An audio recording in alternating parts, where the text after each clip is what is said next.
बहुत समय पहले रामपुर नाम के गांव में सीता नाम की एक लड़की रहती थी। वो बाकी लड़कियों से एकदम अलग थी। वो थी तो एक बच्ची, पर उसका चेहरा बूढ़ों की तरह था, जिससे वो काफ़ी अलग और अजीब दिखती थी।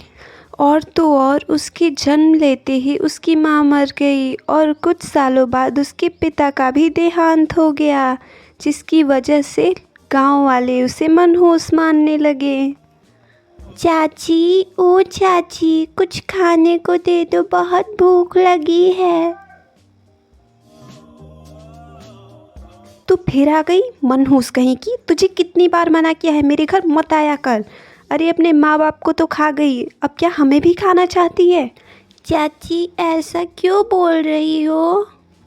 चुप कर मनहूस कहीं की, भाग यहाँ से।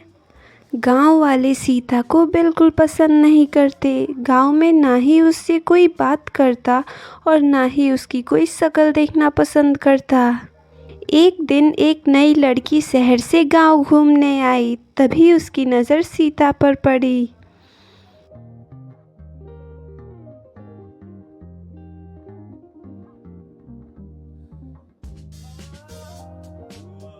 क्या हुआ, तुम इतने उदास क्यों हो?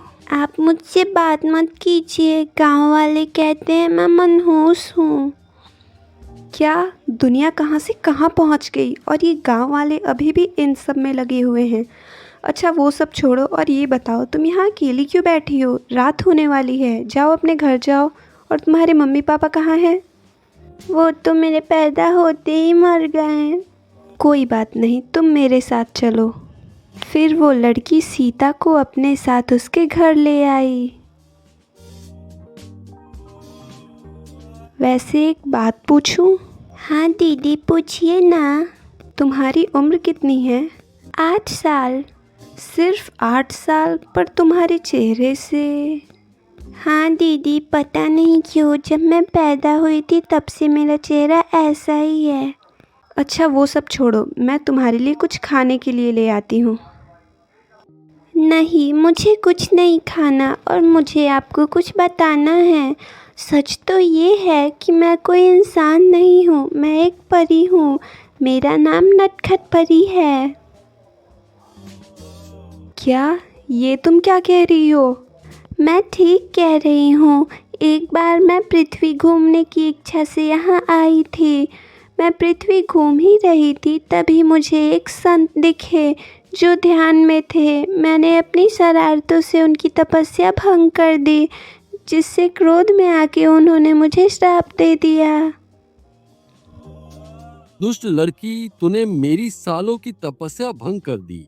मैं तुझे श्राप देता हूँ, आज से तू एक कुरूप लड़की बन जाएगी और तो और कोई तेरी शक्ल भी देखना पसंद नहीं करेगा।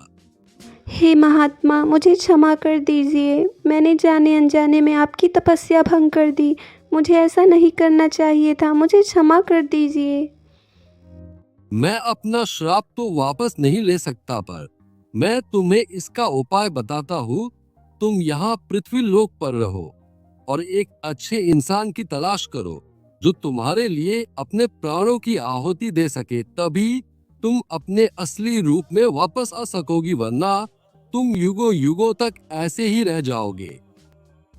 उस दिन से मैं यहाँ एक अच्छे इंसान की तलाश कर रही हूँ। तुम पहली ऐसी इंसान हो जो सच में अच्छी हो। क्या तुम मेरी मदद करोगी? मुझे पता है तुम अभी यही सोच रही होगी ना कि एक तो तुम मुझ पे दया करके अपने घर ले आई और मैं तुमसे तुम्हारी ही प्राण मांगने लगी।